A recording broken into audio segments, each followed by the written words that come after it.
Welcome back to the Awakening Conversations podcast. My name is Kate and I am here with my co-host Amanda. We have another special guest with us here today, a friend of mine, Helen Fletcher. I'm going to tell you a little bit about Helen. Helen is an energy healer, channel, and spiritual guide who works with clients around the world. In 2012, Helen experienced a dramatic awakening event that went beyond the laws of the physical world and completely changed the course of her life. This event inspired Helen to shift her focus away from the world of science and medicine and into the realms of energy and spirit. Helen is now passionate about helping spiritually evolving people connect with the extraordinary power that lies within them.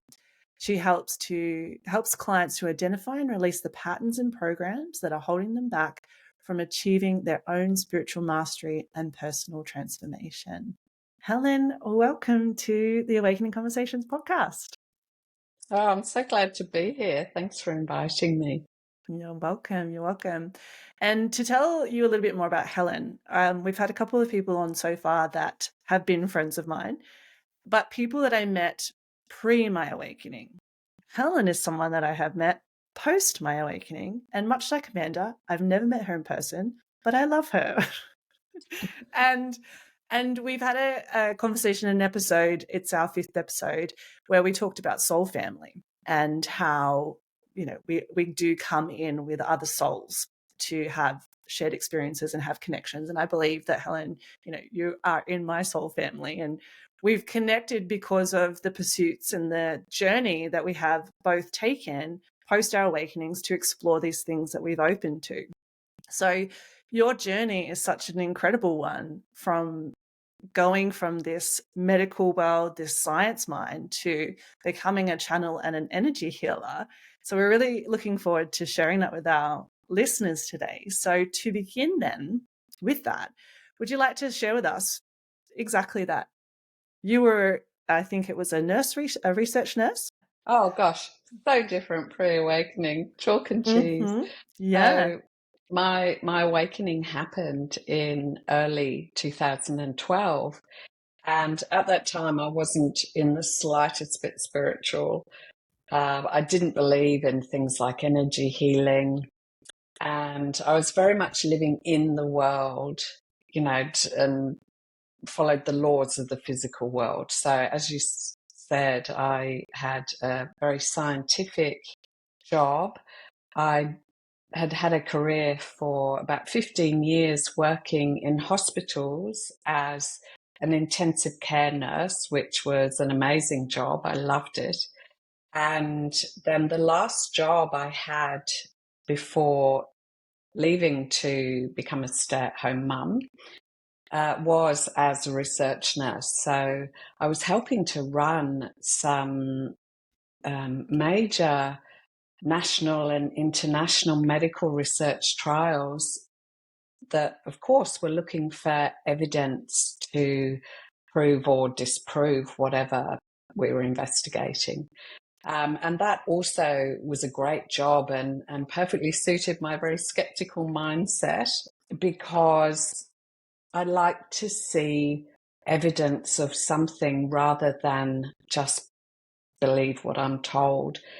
So that was a great job for me. And then when my awakening happened, I was a stay-at-home mum to my 2 young kids. And we lived on a bit of land and had a few pets. And one of our pets was a very beloved little cat called Mac, and he was 4 at the time that this all happened. And on that day, he suddenly became really unwell. He was clearly very distressed and in a lot of pain. So I raced him up to the vet, and she could straight away feel a firm lump in his abdomen.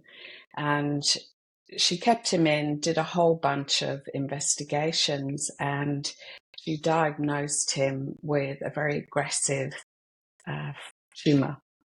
And she told us that because of the nature of the disease, there was very little that could be done for him. Even surgery and further treatment would only give him a few months.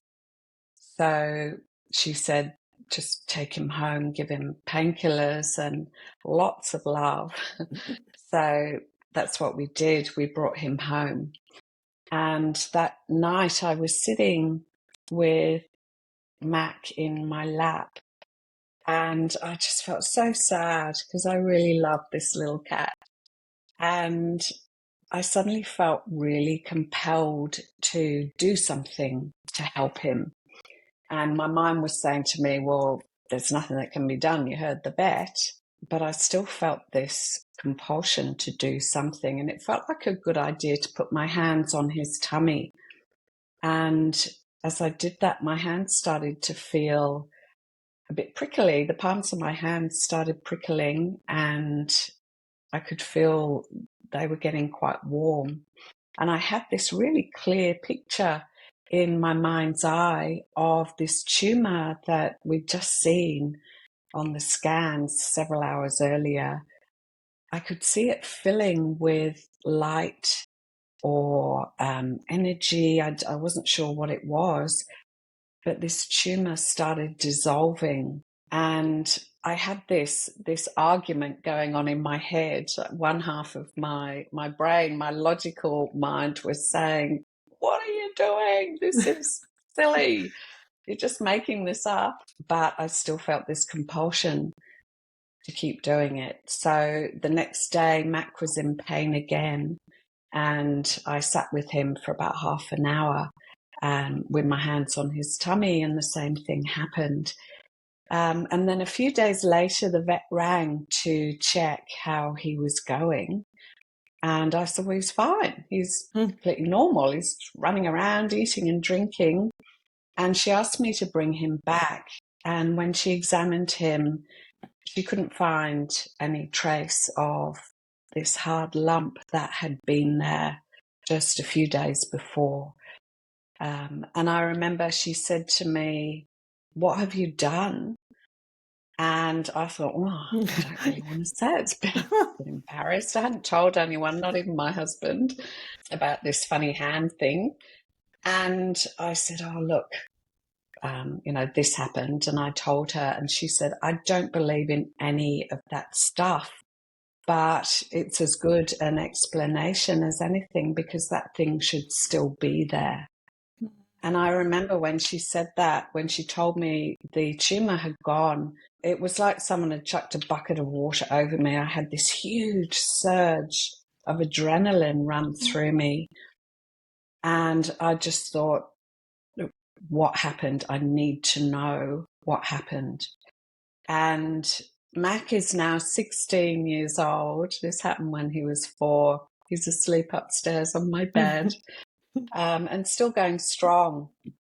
So that experience just set me off on this quest to understand how that tumor disappeared, because according to the laws of medicine, the laws of the physical world, Max should have died when he was 4. And so I discovered that there is, in fact, a whole greater reality. We're not just living in this physical world. There's actually an infinite world beyond that we have access to. We can access all the resources that it contains. So my life since then has been taking steps to, I guess, try and get into that world. And I studied energy healing and became one of those people that I used to roll my eyes at. I didn't believe in energy healing at all, and I thought people were gullible if they were seeking that sort of help. But yeah, it's everything changed really that day. So I'm so grateful to Mac, and I'm so grateful that my awakening happened as the result of a beautiful miracle, because I know that a lot of people experience quite traumatic awakenings. So yeah, I'm very grateful to Mac and to my soul for deciding that that was going to be my initial awakening experience. Thank you for sharing that. And I love that you did have that experience. A couple things that I'm curious about. How did your life change with this new realization that the old reality didn't quite fit your new reality? And how did that work with your profession, your family members, and people in your life? Like, what did that look like for you? Yeah, good question. So I wasn't working, I wasn't in paid employment at the time, so that made things a bit easier. I was based at home, looking after my two young kids, That's true. and I actually became a bit of a hermit because it was like the world. I discovered that the way I thought the world wasn't actually how the world was. And that was Mm. quite confronting. I really struggled with, well, what is real? So I did sort of retreat a bit and I stopped seeing a lot of friends. I stopped doing some of the things I used to do. And I just read. I read and read spiritual books. One of the first books I read was A New Earth by Eckhart Tolle. And as I was reading it, I was thinking, I have no idea what this guy's going on about. I really don't understand most of what I'm reading, but I got through to the end. And of course, I reread it years later and went, ah, yes, that makes sense. But I just needed to learn. I just started learning about spirituality, about energy healing. I hopped onto the internet and discovered so many stories of spontaneous healing. So it wasn't just me, because I didn't know such a thing really existed to the extent that it does. Of course, working in the medical field, you always hear stories that are just like, whoa, that's a bit strange, but no one really talks about them It's just kind of in dismissed. It's hospitals. like, Yeah, it's oh, just like, like, oh, oh, that's an that's a bit anomaly. odd. That's not, Yeah, yeah, exactly. Oh, I can't explain that, so we'll just move on. ignore it. Yeah. Um, yeah, exactly. In terms of family, my family were great. My kids were young anyway, so as long as I was still mum, and I was, that didn't change. You know, they were fine. My husband, just want to give a huge shout out to my husband. He, it was like he married one Helen, the scientific, living in the world, getting out there doing stuff. And then suddenly one day I became spiritual. And I started meditating and reading weird books, and I just became quite a different person. And I think he's not much of a talker, but I think that he really struggled with it. But he's stuck with me, and I think he could see that it was that this discovery that I was going through, this process of discovery and growth, was actually bringing me the fulfillment that had been a bit lacking. Mm. Because even though my life on paper was fabulous and I was really happy with my human stuff, I loved being a stay-at-home mum, I loved my family and still do. It had felt like something was missing, and I was discovering that missing piece through this reading and studying energy healing, and just becoming more peaceful and more content. And I think that my husband really, really noticed that, and it was kind of a bit of a relief to him that I was coming into my own, I think, because of course my life now is so very, very different. I'm using words like soul and Mm. spiritual and psychic. Some of the words he finds a bit more confronting than others. But yeah, I love my life now, and I do feel whole and complete. So yeah, it's completely different, but completely fabulous. And I feel Mm, like I'm doing what I came here to do. Whereas mm, before I had no idea that I had come to do anything. I was just living my mm. life. Yeah, that's so interesting. I think I can really resonate with that. Like when I found this spiritual part of myself, and then especially once I then learned how to read the Akashic records, not that that was something necessarily I was looking for, but just when in the experience of being able to do it and realizing actually I have these intuitive abilities, it felt to me like the needle of the record dropping into the groove. Like it was like, oh, this is it, you know. And even though I felt like I knew myself, it was like a missing piece of myself. And I really connected in that like experiential way with that part of myself. It was just like, oh, now I'm home, you know. So I really, really feel that. And it's interesting because Amanda and I had a conversation last week about, you know, our soul's path and how we choose the family situation. We choose the, you know, our design. We choose, you know, who we're going to come in to this life to experience our lessons with.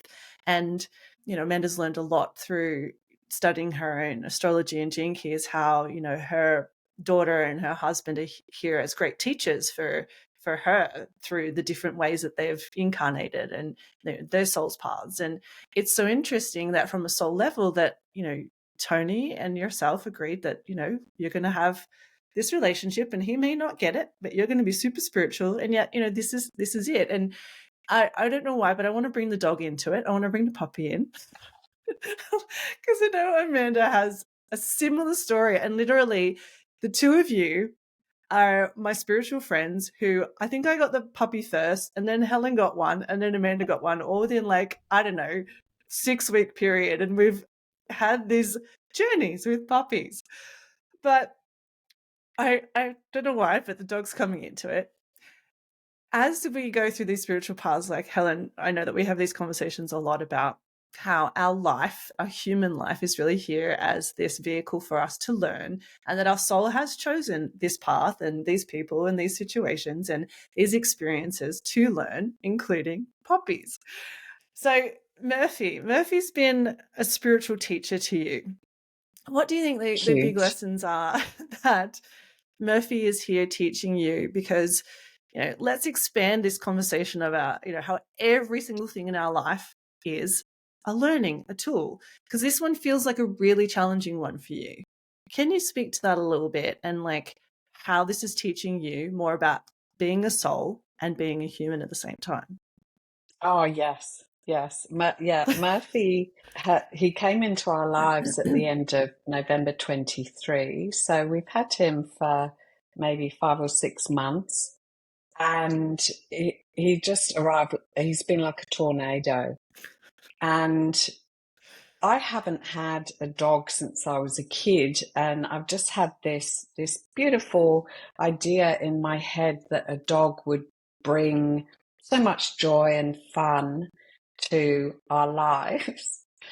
And then this puppy arrived, and I just thought, oh my goodness, what have we done? What have we done? I don't want this. But just as you were talking then, Kate, Mm-hmm. I was thinking that I was so excited to bring Murphy home. And he is he's the most gorgeous, loving, fun dog. But my life up until that point had just been flowing beautifully. And I thought, yes, it's time to add a dog, which is just going to amplify all the joy and fun I'm already having. And it really was like a big boot up the arse. It was another kind of like my initial awakening with Mac the cat. It was like, you know, just getting this big plank of wood around the head. I just went, oh my goodness, what now? Because he really brought up my shadow side. And I remember having a conversation with you, Kate, just saying, you know, I can see my shadow. he really brought me down to earth, actually, because I'd just been floating along on this lovely kind of spiritual high. Work was going well. I was meditating every day. It was all gorgeous. And then Murphy, and it really, he has shown me the bits that I wasn't seeing of myself, the irritated Helen and the resentful Helen, as horrible as that makes me sound. I resented his presence on occasion in my life because I felt like I had no freedom.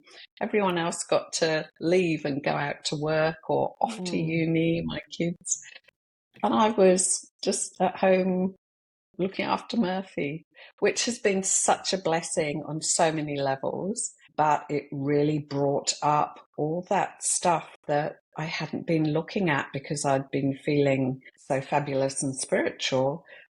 But it was obviously time for me to work on some of the deeper shadow stuff. And so my life over the last several months, and Kate has heard a lot of this, every time we catch up, I'm like, oh, and then he did this. Whinge.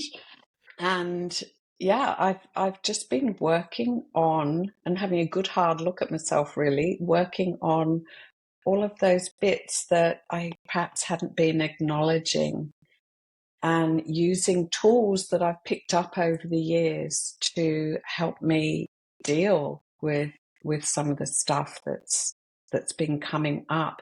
So Murphy is a real force for good in my life. And I'd be interested, Amanda, in how your puppy has affected you.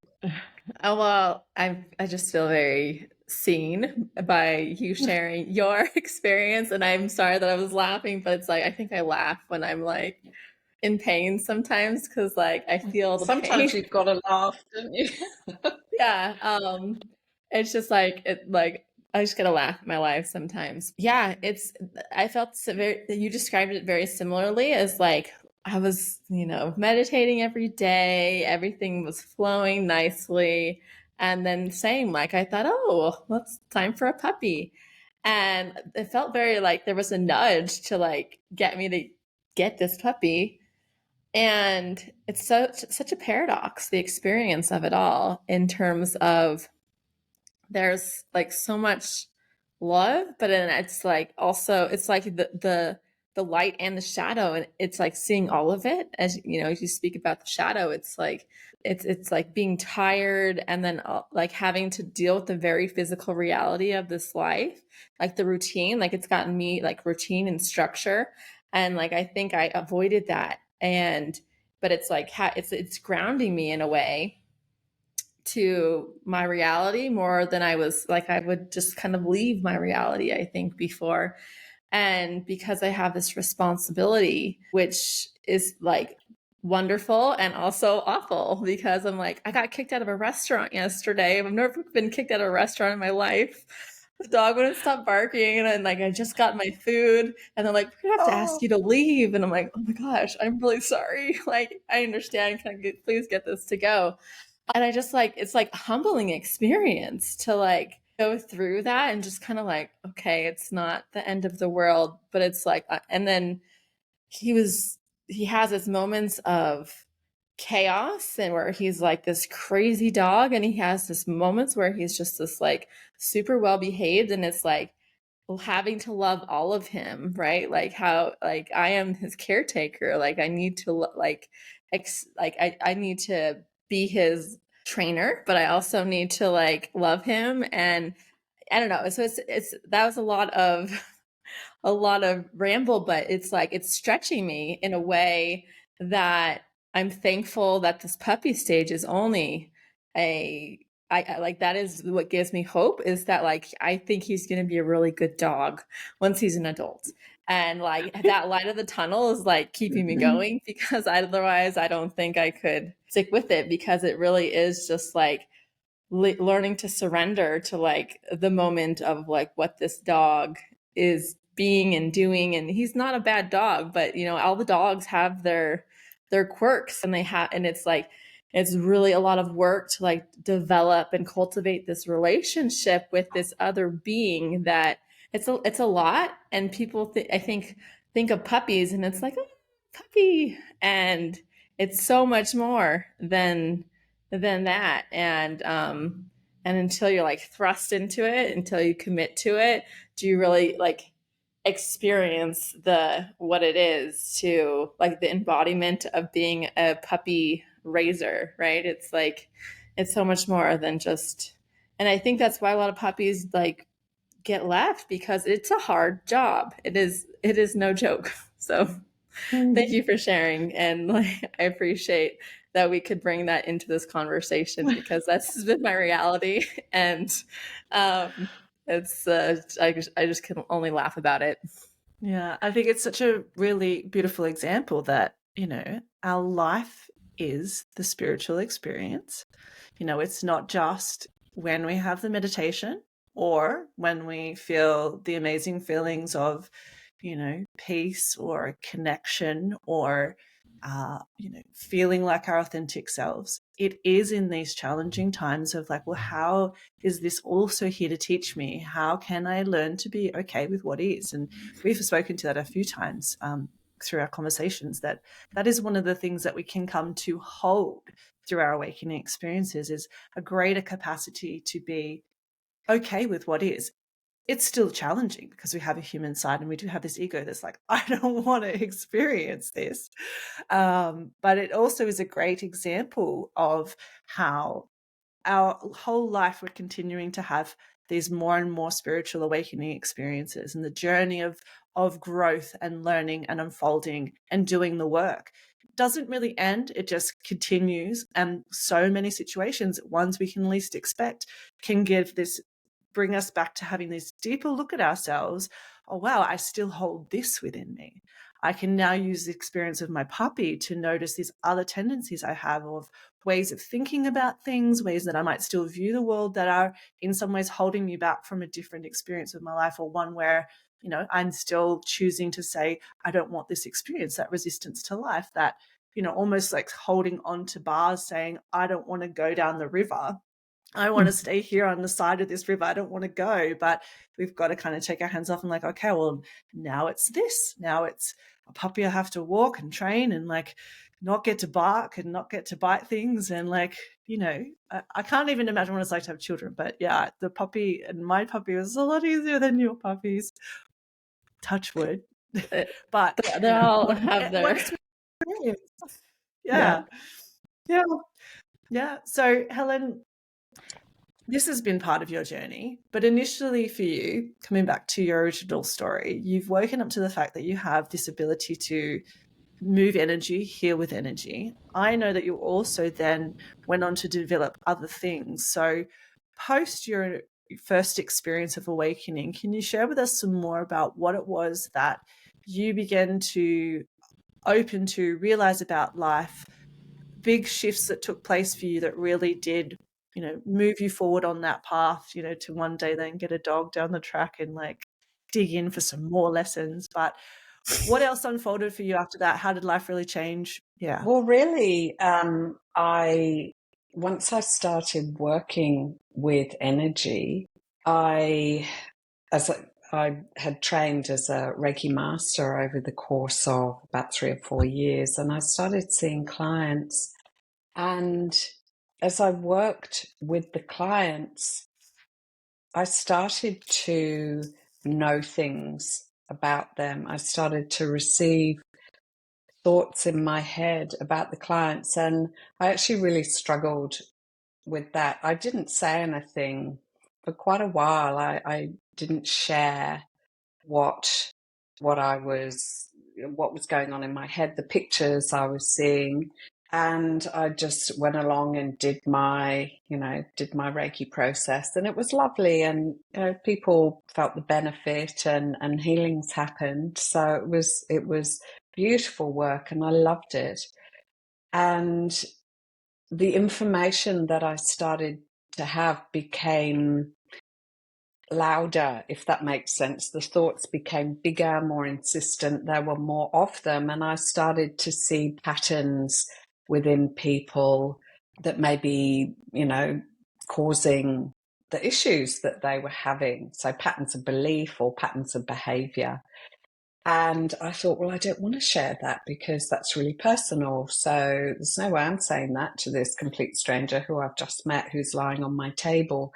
And then one day I was doing a healing session with a friend, and I got a whole bunch of information about her, and it felt safe to speak up. So I said to her, look, I've got this stuff in my head. It's a bit random. Do you mind if I share it? And she said, you're spot on. That's exactly what's been happening. So that gave me the courage and the confidence to start sharing what I was seeing and hearing and sensing. And so in that way, my healings developed and gifts started to open up. So then it was actually during COVID that things changed again, because of course we couldn't see clients in person. So I started doing healings online, and that was fine. And it was all, the outcomes were the same, because as we know, energy doesn't rely on being in the physical presence of someone. So I started to, I had this thought in my head one day, if I can receive information when the person isn't even in front of me, I wonder if I could just do a reading without the healing. I wonder if I could just get the information, but not do the energy work. And that's how my readings developed, because I call myself a channel, channeling the higher sources of information that come through for the clients for the highest healing, which is the intention I set for every session. And it just feels like the development continues as I continue to do the work. So that's been really exciting. I don't know if that answered your question. I can't even remember what your question was now, but it felt like that was what I wanted to say. Perfect.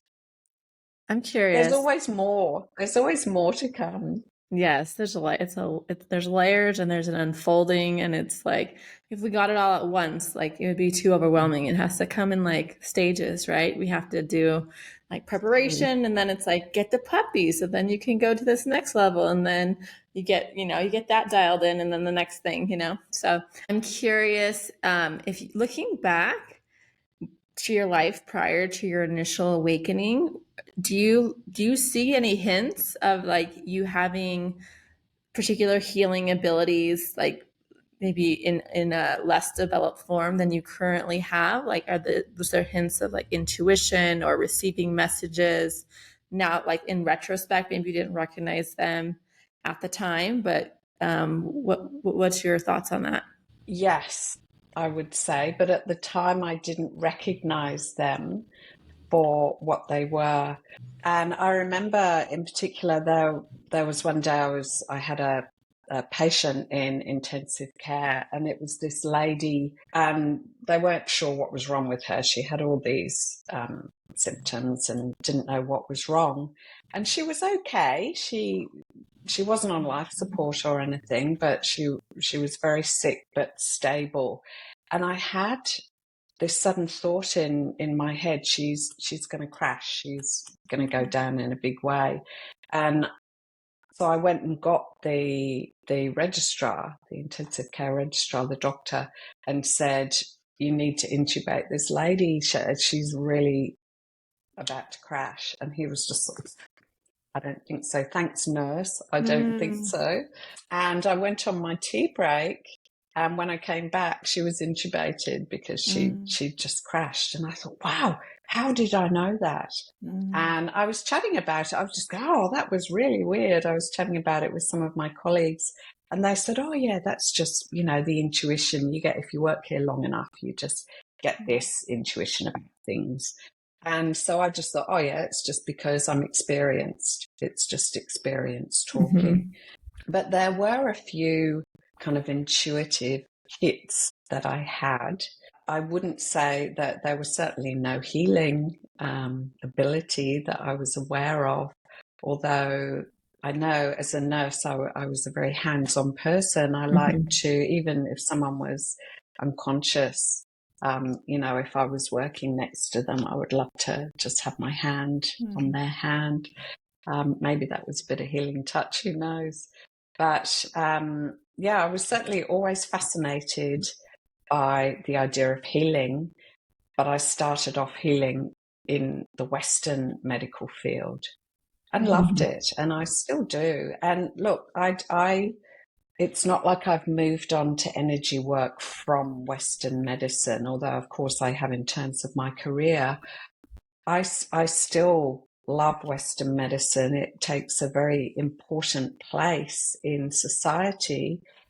And if I broke my arm, I'd be the first one up to A&E to get it sorted. And I would always encourage someone, if they feel like they have a medical issue, to seek Western medical help. Things like energy healing and all the other raft of alternative or complementary therapies that are now available can be in addition to Western medicine. So I feel like Western medicine knows so much and has such a powerful place in the healing field, but it only goes so far. And things like energy healing pick up where Western medicine leaves off. And we're kind of getting into the quantum field with things like energy healing. And there's just so much more. So I come back right to the beginning. There's so much more going on than we realize. So I would never write off seeking additional help, even if you are going through Western medical treatment. Don't write off all the other therapies. If you're drawn to something, then there's a reason for that. Maybe there's something there for you that's going to help you. So yeah, it's like it can be a beautiful blend using Western medicine and the more esoteric therapies. But yes, to go back to your original question, I think there were glimpses, but because I didn't believe that anything like that was possible, I didn't really take much notice. So it's interesting looking back now, though. It's there were certainly hints, but it obviously wasn't the time for it all to blossom just yet. You said something interesting what you wrote to us. The method of your awakening is part of your soul's path. So it's like, it seems from what you shared, it's like you said you were skeptical, cynical, like you needed to have that preparation, that experience of being a researcher, and then you became a researcher of spirituality. And that actually, I think, having that framework that you developed through your own personal research, it then allowed you to acknowledge that intuition, which sounds like you had before. It just, our minds, right, can get in the way of acknowledging it. And it's like, if our mind just doesn't believe it's possible, we dismiss it. But you had the experience that was so obvious, right? With your cat, it was like, it woke you up because you couldn't just like dismiss it away. Like it was so easy to do in other instances, like, oh, just experience or whatever. So it's like, it's almost like this unraveling, right? Like this whole, it's all preparation, like each part of our path, right? Like it's an unfolding process that we go through. Yeah, it is. It is. And I feel like the elements of my life before my awakening perfectly set me up for my life post-awakening. And in terms of the healing of Mac, that research job that I did where we were looking for evidence of something before we could say that, whether it was a a fact or not, there was the evidence of Max healing in front of me. But then I just thought, well, what am I supposed to do with that? And that was the catalyst for me to become who I am now. Mm-hmm. And obviously I'm still evolving, but it's, of course, we're all still evolving, but it's interesting how my life pre-awakening, it's almost a bit like a mirror image, but the mirror sort of was a bit distorted beforehand. It feels like that was just the preparation ground for who I am now. Mm-hmm. But yeah, it was certainly incredible for me to see that evidence, because I am so skeptical. I just thought, the vet must have got it wrong. Mm. And I actually had a chat with the vet. She's become a very dear friend. I caught up with her the other day and we went for a walk with Murphy and she gave Mac a cuddle. And she has said to me in the past, I struggled with that, with Mac's healing for a long time. And I felt like I perhaps missed something. But at that time, she'd actually got a second opinion from a specialist vet in Sydney. So that helped convince her that actually something incredible had happened, something miraculous had happened. And it sort of reassured me that, no, it hadn't just been a cyst that popped and that's why it had gone away. It was, it was a true healing. So yeah, the evidence was there, and as I said before, I'm just grateful every day that experience happened, because I love life now. If you follow the breadcrumbs and try not to resist too much, it is just going to lead you to exactly where you need to be. And it can be quite a magical journey. It's still very up and down journey, but there's certainly plenty of magic there too. And I think, what you've just described, Helen, and your path, I think we touched on this again last week, is that we are never not on the path. It's not like when you were a medical researcher or a research nurse that you were off path. You were exactly where you needed to be. That was, everything was leading you in preparation to that moment, to have that experience, to then exactly be the one who is so compelled to research, this new experience and learn more about it, and then just naturally make that transition. And I just love that when you did, the embracing of it just does open more and more of the gifts and the abilities. And I know that it's been a really powerful experience in your life. And I have a question, because I know that your view of the world has changed a lot. And when I say the view of the world, of like, really, there's so much more here than we were taught, that we initially understand.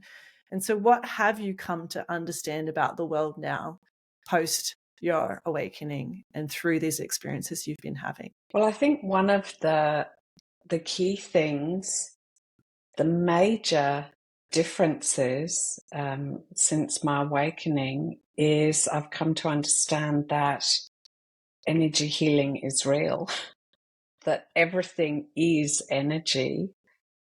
And we've got Einstein to thank for that. Energy is matter. We are made of energy, and energy healing is a real thing. And it's not just my experience with Mac that showed me that. There's actually entire scientific institutes set up to study energy healing and things like human consciousness and the effect of our thoughts on our physical reality. And the reason I love the scientific institutes is because it's a beautiful blend of the science and the spirituality. And there's some incredible research, some really high quality scientific research done into energy healing. I think Harvard University did a big study on Reiki practitioners at the end of 2019, I think it was. And they showed that the energy work made measurable differences, positive differences to the participants in the study.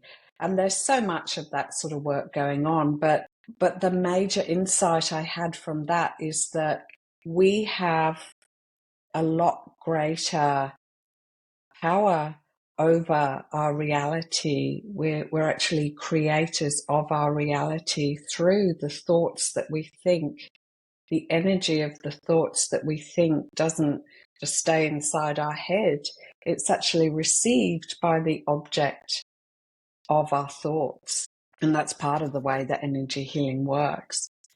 And that really blew my mind. I remember reading a little book called The Hidden Messages in Water by Dr. Masaru Emoto, the Japanese scientist, who clearly showed that the thoughts we think can affect physical matter. And his research has been replicated so many times with the similar outcomes. And so that set me off on this whole path of a sort of, tangent of my spiritual development, just really thinking about what am I thinking? Whereas before, thoughts would just pop into my head and they'd pass through and I'd either do something with them or not. Now, when I remember, I try to think, okay, what is the energy of this thought? Who am I thinking it about, or what am I thinking it about? And what's it doing to them? And I went through several years ago, I started teaching workshops, spiritual development and psychic development workshops. And one of the things I taught was about the energy that we emit and how it impacts the people around us, our pets, our plants, and just human consciousness on a grand scale. And I remember saying one day, if only we could see the energy of our thoughts being received by the object of whatever that thought is, then I think our lives would be so different. And that immediately, as soon as I had that thought about seeing the energy, that immediately made me feel guilty as a mother for all the times that I've been cross with the kids or just thought, oh, I wish they'd just be quiet and leave me alone, or, because that energy was received on some level. But also, if you think about how we think about ourselves and our bodies, we're so critical often. And that, that old saying about if a friend spoke to you the way you speak to yourself, you certainly wouldn't call them a friend. So yeah, we just are so much more powerful than, as you said, Kate, than we were ever told. And I think if you can learn to harness that and just learn to interact with the world, knowing that you are creating your reality as you go, then that's a game changer. It's a life changer. Mm-hmm. The trick is remembering to do it. Mm-hmm. Not getting stuck in the human stuff and remembering to take the higher path. There's a lot that you just said in there that resonated with me. Specifically, I wanted to touch upon how there's this belief that I think it permeates a lot of Western culture that science and spirituality are two different things, right? But at what you just explained is that we can use science to better understand spirituality, right? Like there does not have to be this division. And if there wasn't this like programming, I think that takes place, and like I think a lot of the education system, the medical training, right? Like where we learn to dismiss those experiences that we have, then because from my experience, like we need to, when we have those experiences, when we acknowledge them, it's like strengthening a muscle, right? Then the next time that we have that experience, it's a lot more obvious. It heightens our sensitivity and our awareness to our ability to sense what we're experiencing. And so when we having that belief system be so pervasive, it shuts down that strengthening of our connection with those impulses, those intuitions that we receive. And so in a way, it like kind of keeps it out of, it's kind of kept it out of a lot of the medical system, but it still gets in there, right? And it's fun. And I think as we're going through this process on earth, it's happening more and more where people are having to question, right? Like the unexplainable that is not, science, the medical system can explain certain things, but it can't, as you said, can't explain everything. And so people are sharing their experiences like you've done, and or they have things that just they can't be explained, and then it's like I have to start being open. And I think when we open, it's like that's where the possibility comes into having a deeper understanding of what can be. So what you were speaking to, like our thoughts and our beliefs having like such a powerful role in our spiritual connection, our awakening. I think you talked about it's not easy, but it's like it's a practice, right? Like it's a practice that one has to cultivate in order to strengthen, to develop or heighten your abilities, your healing abilities, your intuition. It's like it's something that we can cultivate.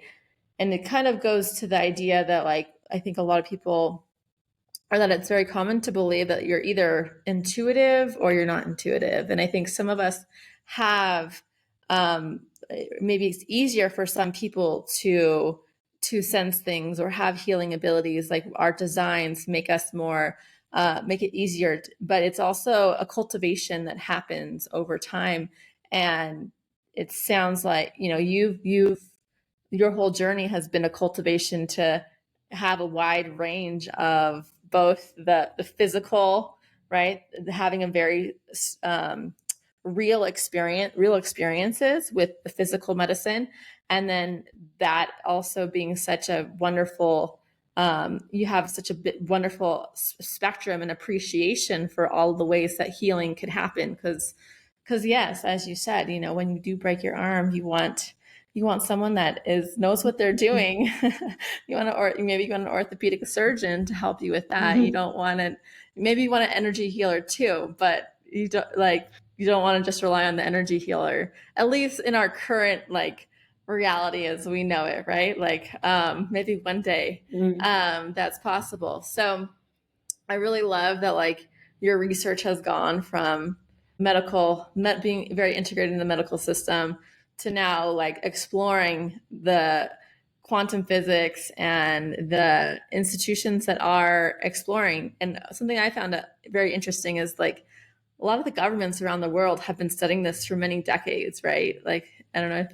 And so it's the governments know the science of spirituality and healing, and so it's just we've internalized the belief that it's not real. But I think these awakening experiences allow us to pierce the veil of the belief systems that we've been walking through this life with. So thank you for so wonderfully illustrating what that's been like for you.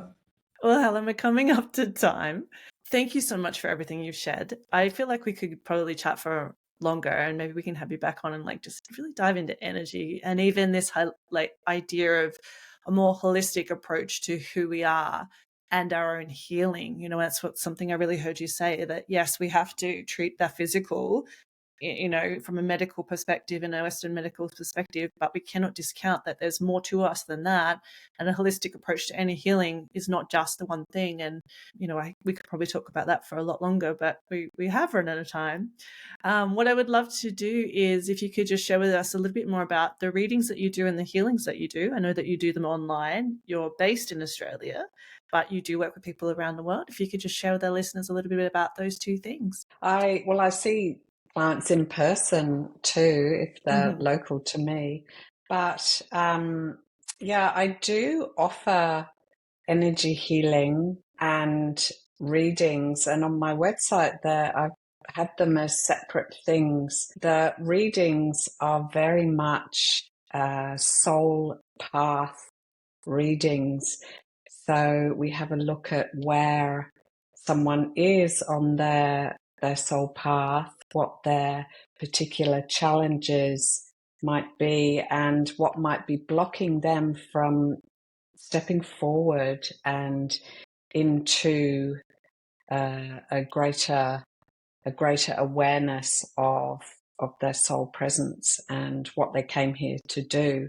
What I found, even in the last several months, even though I say I do healings and I do readings, my sessions over the last several months have started to become a blend of the two. So even if someone books for a healing, there's a big element of reading in there often, or vice versa too. So it feels like my work is evolving, and it feels like there's something else to come too, so which is quite exciting, and I'm very curious to see what happens next.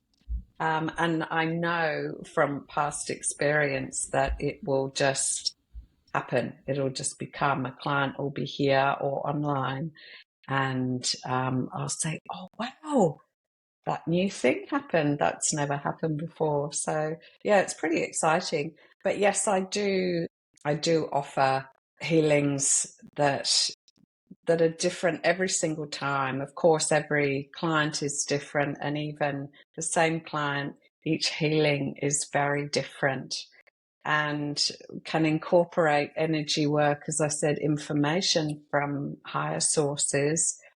May involve EFT tapping, which is wonderful for really digging into some of those programs that you were talking about, Amanda, that, our beliefs about the world, ourselves, what is possible and what isn't possible.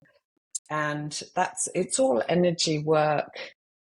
Tapping, of course, is working with the energy meridians, but it's also working with the brain. So, and again, there's research about tapping that shows how it rewires the brain and shifts our electromagnetic field. I'm so glad I did that research job, because it's just added so much richness and helped me to really anchor in the stuff that I feel and I know in my heart and soul is true. That skeptical mind is always trying to talk me out of it, so I can go back and say, yes, but I saw the scan, I saw Mac's scan, and I saw that tumor, or I read that research study that Harvard University did. So yeah, we're always evolving. There's so much help out there for anyone who feels like they're struggling. Spirituality is becoming so much more mainstream now. There are people like you guys who are doing a podcast and talking out loud and in public about things like souls and being divine. Maybe even 20 years ago or 50 years ago, certainly, no one was saying things like that out loud. It was quite taboo. But there's so much help of every kind available now. And people can even hop onto Netflix and watch things like the Heal documentary. And it really is a question of just someone seeing what resonates with them and following that breadcrumb. I believe that we're always guided to the resources that will be most helpful to us for our next steps. So it could be an energy healing, it could be an Akashic record reading with Kate. So it's an exciting time to be alive, as much as I whinge about how hard it is to be human. It really is. And I just want to feel that divinity all the time. It's an incredible time to be here. I just want to acknowledge you, because what I've heard in your story is like you've gone through your life with an openness and a curiosity and therefore you continue to evolve and receive new ways of doing things because of your, I'd say, your curiosity. So, as you're saying, you're stepping into new things are coming, and I think that's a good takeaway for people to hear is that the more open we are to what's possible, the more gifts we'll receive, essentially. So thank you for illustrating that so beautifully. And I just want to mention your website is helenfletcher.net, and we'll have that in the show notes of our website for this particular episode. For people who are listening, you can go there and you can learn about Helen's offerings and takes further steps if you've really loved what she had to say, which I really loved what you've had to say. So thank you.